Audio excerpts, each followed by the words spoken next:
하나님의 말씀 보겠습니다. 요한복음 16장 7절에서 15절입니다.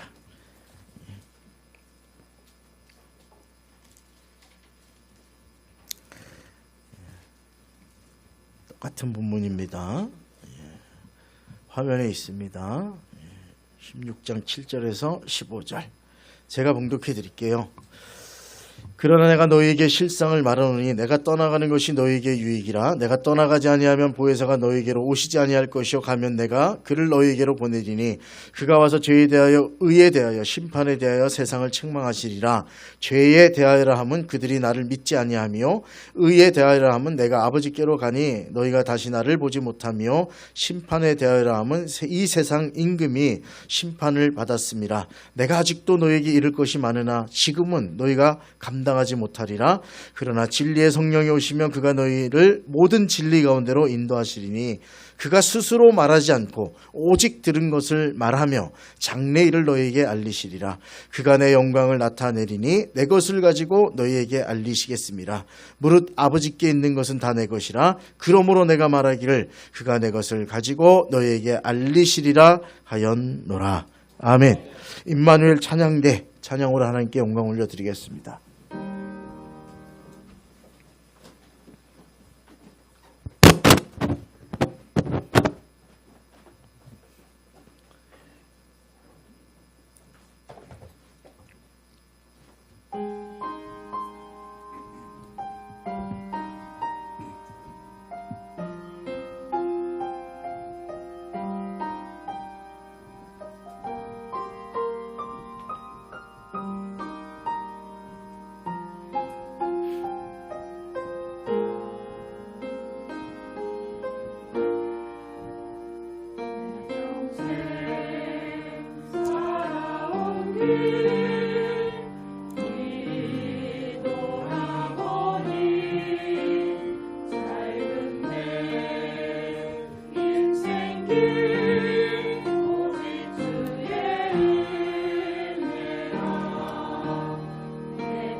아멘. 기도하겠습니다. 하나님 아버지, 우리 모든 형제 기억하시고 이 한국에서 잘 적응하게 하시니 감사합니다. 귀한 곳 와서 예배로 삶으로 하나님께 영광 돌리는 삶을 살게 하시니 감사합니다. 주님 은혜 베푸시고 저의 삶과 가정과 저의 모든 걸음이 하나님과 동행하는 귀한 걸음 되게 하시고 하나님의 은혜와 역사로 걸어가는 삶이 되도록 역사해 주시옵소서. 아버지 하나님, 오늘 예배 말씀 가운데 응답 주시고 우리에게 새로운 결단이 되는 시간이 되도록 역사해 주시옵소서. 예수님의 이름으로 기도드리옵나이다. 아멘. 사랑하는 여러분, 오늘 주님이 성령이 오실 것인데 그분이 오시면 세 가지를 책망하시는데 이 책망은 여러분 위로고 소망이고 희망이라고 말씀드렸습니다. 첫째가 죄에 대해서 책망하신다 그랬습니다. 이 짧은 말씀은 우리들에게 죄에 대한 시각을 바꾸어 놓았습니다. 세상은 여전히 무엇을 했느냐에 따라서 죄를 평가합니다. 그러나 하나님께서는 오늘 말씀하시기를 죄라고 하는 것은 무엇을 향해 너의 마음이 향해 있느냐, 그것이 죄의 기준이 된다고 오늘 말씀하고 있는 것입니다. 칼 메닝거 박사가 죄인은 많지만 죄의식은 사라진 시대다 이렇게 얘기했습니다. 그러나 성경적 관점에서 보면 그거보다 더 깊은 병이 있는데 죄가 무엇인지조차 모르는 무감각, 그것을 말하고 있는 것입니다. 로마서 1장은 이 시대를 정확히 진단하잖아요. 불의, 추악, 탐욕, 악의로 가득한 사람들이 있는 곳, 의인은 없나디 하나도 없도다라고 로마서 1장은 선포하고 있습니다. 이것들이, 이 이야기들이, 여기에 나와 있는 것들이 우리들이 추구한 죄의 결과들이지요. 이 하나를 피한다고 다 피합니까? 다 피할 수 없습니다. 우리 누구나 다 죄인이라고 하는 거예요. 근데 이것을 모르고 마치 한센병 들은 것처럼 그분들은 신경이 마비돼서 살이 썩어져 가고 관절이 끊어져서 손이 떨어져 나가도 고통이 없다는 거예요. 죄라고 하는 게 그렇습니다. 내가 죄인임을 깨닫지 못한 사람은 하나님의 은혜 앞에 설 수 없고 주님의 십자가 구속의 역사가 얼마나 위대한지를 깨달을 수 없는 것과 같은 것입니다. 성경은 본질적인 죄를 지적하는데 그것은 예수 그리스도를 향하지 않은 마음, 즉 관역을 벗어난 마음이에요. 죄라는 말 자체가 함마르티아라고 하는 용어를 쓰는데 관역에서 벗어났다는 뜻이에요. 조준이 틀렸다는 뜻입니다. 우리 삶을 향해 하나님이 주신 조준해야 될 관역이 있어요. 그분은 바로 예수 그리스도. 그분을 우리가 바라보고 쫓아야 되는데 우리 인생이 화살처럼 다른 것을 향해 있다면 그 조준은 틀린 것이고 그 결과는 이 땅의 죄악과 더불어 하나님 나라 임할 때 멸망으로 가는 길밖에 없다. 우리가 그렇잖아요. 활을 쏠 때 쫙 해서 쏴서 관역에 10점 맞아야 점수가 되는데 그런 선수는 없겠지만 예전에 보니까 제가 우리 제천에 의림지에 양궁장이 있었어요. 한번 써보자. 그랬고 국궁이 아니라 양궁 있잖아요. 그거를 놓고 한 발에 1,000원인가 받아가지고 했는데 제가 3발 정도 쏴봤는데 이거 되게 세더라고요. 이게 생각보다. 쉽게 쭉 당기는 게 안 되더라고요. 당겨서 쐈는데 어디로 날아갔겠습니까? 바닥에. 쉽지 않더라고요. 바닥에 탁 떨어져서 튀더라고요. 다시 3발 한번 해봐야 되겠다. 쐈는데 그 관역까지 날아가지를 못해요. 제가 힘이 센데도 그게 쉽지 않더라고요. 아마 조준 각도가 있었던 것 같은데 똑바로 저거 쏘니까 그냥 바닥으로 다 떨어졌어요. 관역을 맞추지 못한 화살은 의미가 없잖아요. 사랑하는 여러분, 우리의 마음이 예수 그리스도를 향해 있지 않다면 우리는 다 빗발로 잘못 나간, 조준이 잘못된 함마르티아 관역에서 벗어난 그런 인생이 된다고 하는 사실을 알아야 됩니다. 우리의 시선이 그분을 벗어나는 순간 아무리 열심히 살아도, 아무리 도덕적으로 보이고, 아무리 세상 사람이 인정해 줄지라도 여전히 죄의 길 위에 서 있는 잘못된 인생일 뿐이다 라고 하는 사실을 알아야 돼요. 우리 마음의 방향이 죄를 결정합니다. 죄는 언제나 외적인 행동이 문제가 아니라 우리 마음이 문제인 것입니다. 하와가 선악과를 따먹기 전에 그것을 보니 보암직도 하고 먹음직도 했다 그랬어요. 그의 마음이 이미 그것을 따먹을 결단을 했던 것입니다. 마음의 조준점이 바뀌어버린 것입니다. 하나님을 바라보고 말씀을 바라봤어야 되는데 조준점이 딱 바뀌니까 바로 인류의 비극이 생겼고 죽음의 문제가 찾아왔습니다.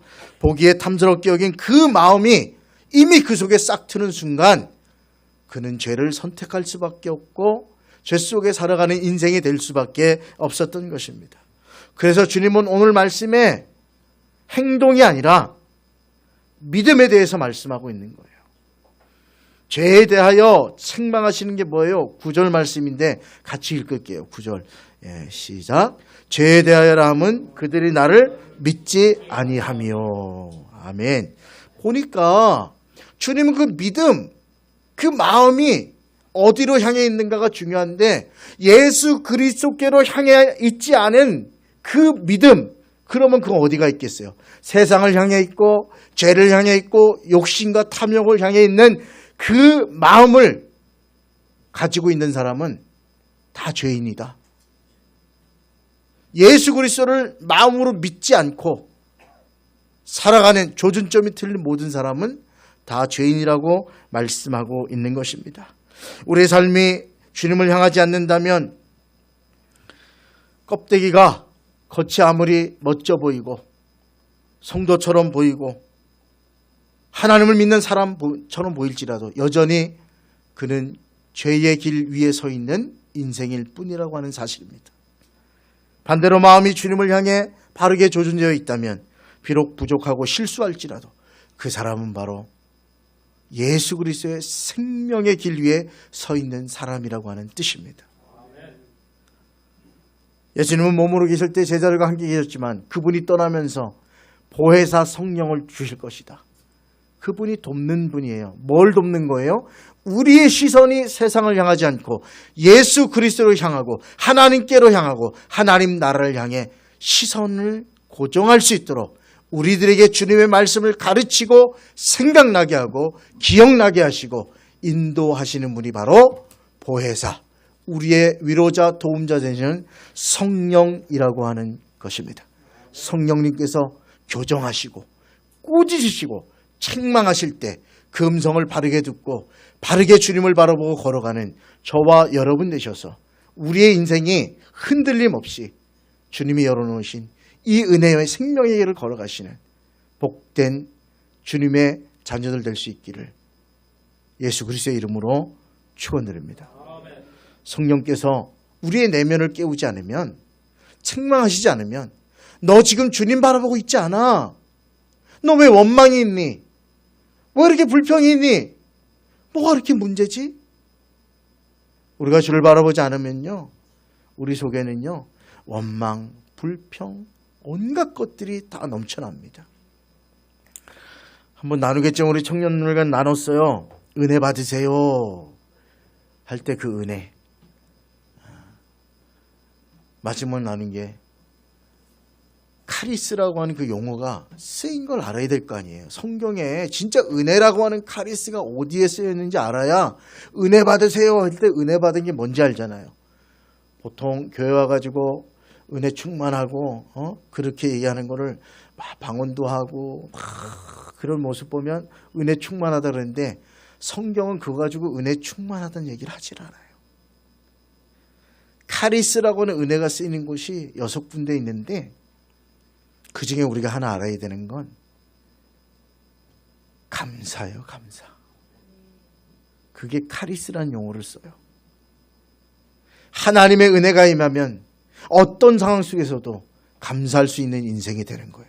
주의 성령이 내 속에 오시면 절망 속에서, 어둠 속에서, 고통 속에서도 나의 시선을 주님께로 향하게 하시고 하늘의 소망을 향하게 하시고 지금도 살아계셔서 나와 동행하시는 주님의 은혜를 바라보게 하시기 때문에 내가 이 역경을 이겨내고 주께 영광 돌려야지. 내가 여기 주저앉아 있지 않을 거야. 나는 그런 무너지는 인생이 아니야. 하나님이 나와 함께 계시잖아.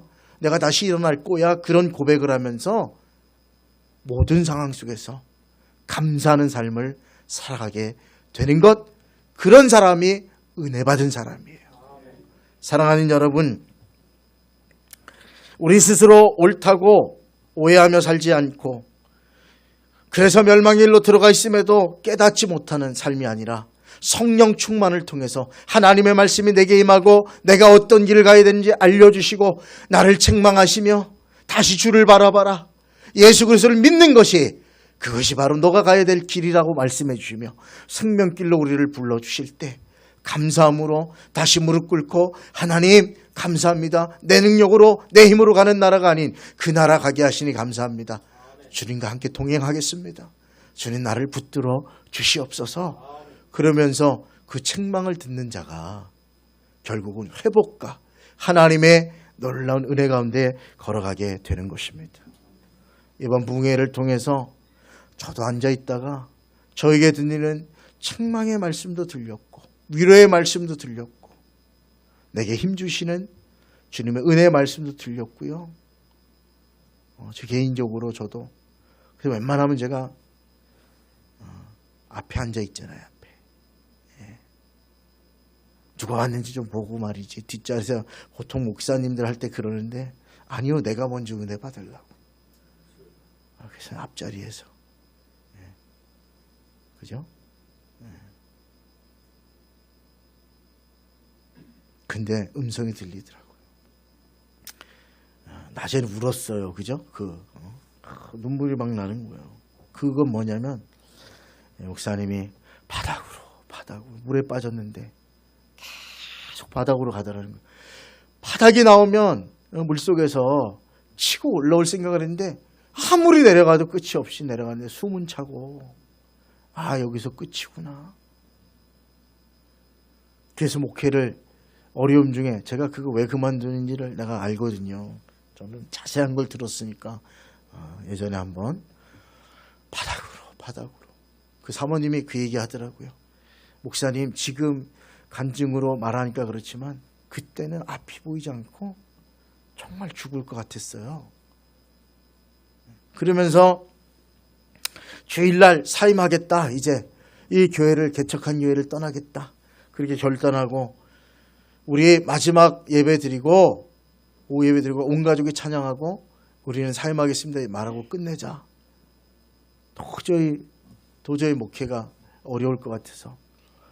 그리고서는 무조건 내려갔대잖아요. 근데 대구까지 내려가서 수요일이랑 어느 교회에 들어갔더니 사무엘서를 강의하고 있는데 12명 교인이 앉아있더라는 거예요. 그 목사님이 하시는 말씀이 도망가지 마라. 라마로 도망갔던 걸 이야기하며 사무엘이 다윗이 그래서 목회하면 도망가면 안 된다 목회하면서 이렇게 했는데 자기가 3번만 목회 다시 하라는 음성을 들려주시면 목회하겠는데 그게 한 번인데 보니까 나를 위해 한 게 아니고 강해 설교였는데 딱 그 자리에 들어간 거예요. 그래서 헌금을 했대잖아요. 그런데 그 사모님이 그걸 목사님한테 얘기했더니 목사님이 불러가지고 들어갔더니 목사님 하는 말이 목회를 이제 그만두고 싶다고. 문제가 있어서. 너무 당황해서 어떤 문제야 그랬더니 아무 문제도 아닌 거 가지고 그래서 이렇게 해결하라고. 그리고서는 쭉 내려갔대요.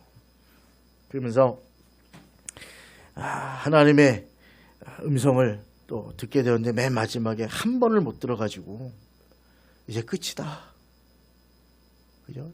자식들에게 얘기했더니 딸이 울면서 아빠 너무 불쌍하다 그러고 아들은 아버지 뜻대로 하시자고. 그러고 있는데 이모부님인가요? 목회하시던 분이 전화를 했대요. 그래서 어머니에게 얘기 들었습니다. 목회를 왜 그만두십니까? 그랬더니 이래저래서랍니다. 저 마음 접었습니다. 다시 생각해 보세요. 마음 접었습니다. 그랬더니 그분 마지막 한마디가 이렇게 은퇴하면 멋지십니까? 그리고 끊었대잖아요. 그 음성이 떠나지 않아서 그 밤에 울고 다시 회복돼서 그러면서 왜 목회의 자리를 주님이 주신 자리를 사단에게 내어주려고 그럽니까? 거기에 충격을 받고 그분이 사실은 금방 회복된 게 아니거든요. 제가 이야기를 하는데 온갖 수모를 다 당하고 온갖 일을 다 당하고요. 예. 그때도 다 내려놓고 기도하면서 오직 주님 바라보고 그렇게 걸어가셨던 분이에요. 그 이야기를 쭉 하는데 갑자기 눈물이 나더라고요.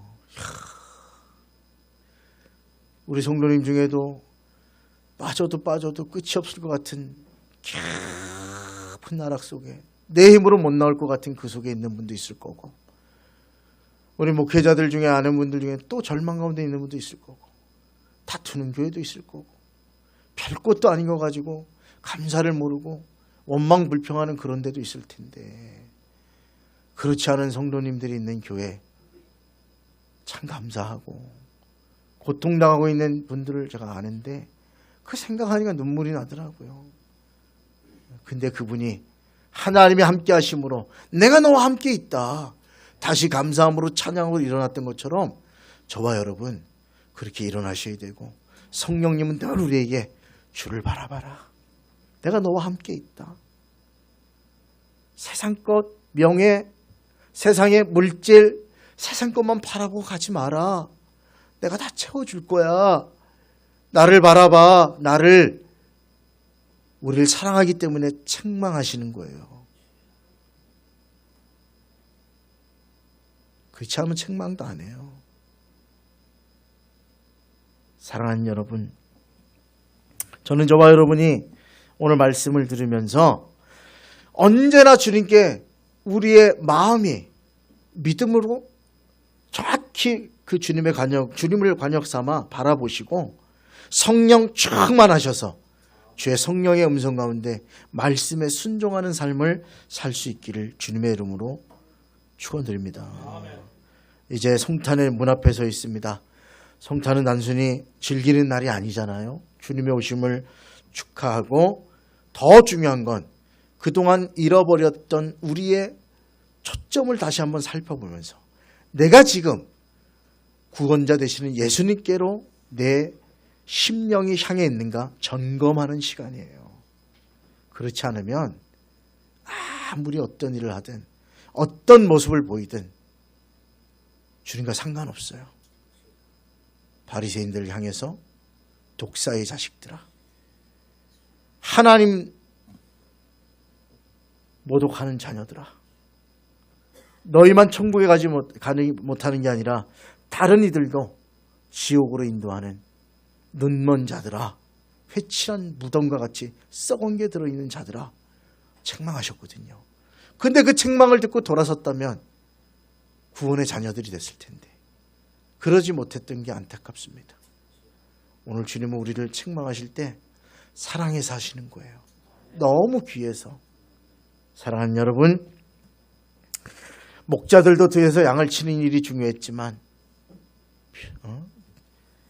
천사를 만나고 주님을 향해 갔고요. 동방의 박사들도 자기의 삶의 터전이 있었지만 큰 별을 바라보고 그들의 시선을 주님께로 향했습니다.